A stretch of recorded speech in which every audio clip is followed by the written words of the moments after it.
Oke, sebagaimana saya jelaskan di awal, jadi kenapa adanya cage aquaculture ini tentunya rebutan ya dengan pengguna lahan daratan ya. Nah, biasanya lahan itu kan digunakan oleh pertanian atau apa ya. Nah, daerah urban atau daerah-daerah yang emang nggak boleh ada apa namanya, nggak boleh ada kegiatan budidaya tanaman atau budidaya aquaculture ya.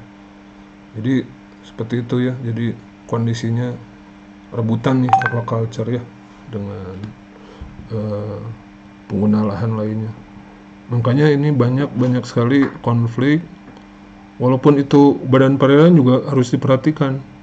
Di badan perairan kan ada ya badan air yang tidak boleh ada budidayanya. Contohnya di Pangandaran, itu kan daerah cagar alam. Itu hanya apa namanya karang-karang kayak gitu ya, nggak boleh malah ada kegiatan karamba. Makanya untuk penentuan lokasi KJA harus diperhatikan eh, itu ada pertemuan pertama oleh Pak Is ya, seleksi lokasi ya. Apa sih faktor-faktornya? Ada faktor biologi, faktor teknisnya, terus faktor sosialnya ya, seperti itu. Jadi bahayanya begini, untuk penyediaan protein di masa mendatang kan penduduk dunia berapa? 7 miliaran ya. Nah, kalau misalnya produksi itu dihasilkan dari ternak saja, itu mungkin nggak cukup ya kebutuhan protein penduduk dunia.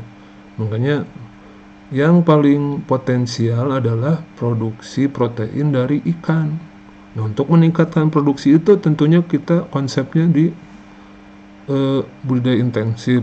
Nah, ini yang paling memungkinkan untuk budidaya skala besar yaitu di perairan lepas, kayak gitu ya. Jadi bagus konsepnya. Mudah-mudahan ini di perairan ini peraturannya atau kebijakannya diatur oleh pemerintahan setempat ya. Kalau misalnya di Jawa Barat aja case-nya, contohnya di Waduk Jati Gede. Di Jati Gede sendiri itu kan sebetulnya nggak boleh untuk budidaya, tapi ada aja yang memanfaatkan kesempatan. Kemudian ada juga di Cirata, ada peraturan terbaru rasionalisasi KJA, harus dikurangi jumlah KJA-nya karena terlalu banyak ya, sehingga itu menghasilkan kualitas air yang buruk. Itu terlalu banyak pembudidaya situ. Jadi sekarang ini udah mulai dikurangi. Kemana larinya? Itu harusnya mah di badan perairan yang emang khusus buat perikanan atau ke perairan lepas kalian. Di mana perairan lepas? Misalnya di ikan laut. Nah, di Jawa Barat agak susah ya. Mungkin di Pantura kayak gimana kan kondisi kualitas airnya. Beda dengan pantai selatan. Kalau secara fisik di pantai selatan tuh terlalu banyak gelombang dan lain sebagainya. Tapi bisa diidentifikasi lokasi mana aja yang cocok buat budidaya ya. Kan sekarang juga zamannya desain karamba itu, contohnya ada company Aquatech ya yang udah bekerja sama dengan FPIK. Itu bagus apa namanya?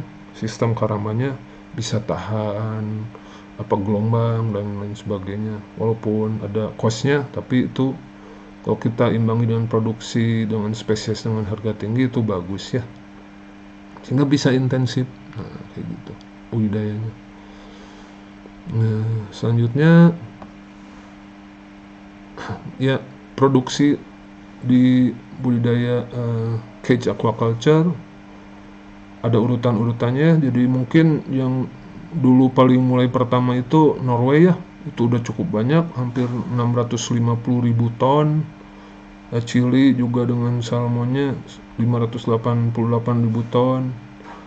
Jepang, United Kingdom, Vietnam, Kanada, Turki, Yunani, Indonesia, Filipina ada productionnya. Jadi banyak, cukup banyak. Tapi ikan apa aja di masing-masing negara ini kan kita nggak tahu ya. Nah, nanti lihat di PDF yang tadi Anda bisa lihat grafiknya, pie chartnya. Nah, ternyata di mana gambar kedua kita bisa lihat, oke. Di Norway, oke. Nah, ini masih apa namanya, persentase negara-negara apa aja yang memproduksi budidaya budidaya ikan melalui sistem karamba ya. Ada Cina, sama seperti slide sebelumnya.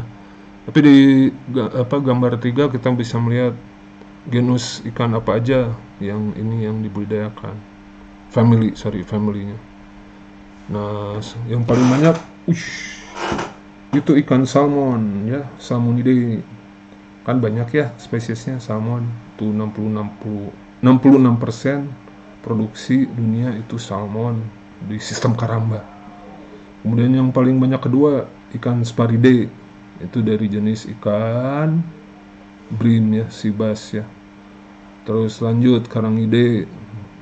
Nah, pelajari apa itu karangidae, spesiesnya spesifik ya. Kemudian yang 6% apa ini, Pangasius ya, patin di Vietnam banyak. Vietnam berapa persen? Lihat gambar 2. Vietnam 4% ya. Jadi itu di Sungai Mekong itu ya, di Delta Mekong itu ada dengan sistem karamba itu ikan patin. Atau kalau udah masuk ke restoran apa? Ikan dori.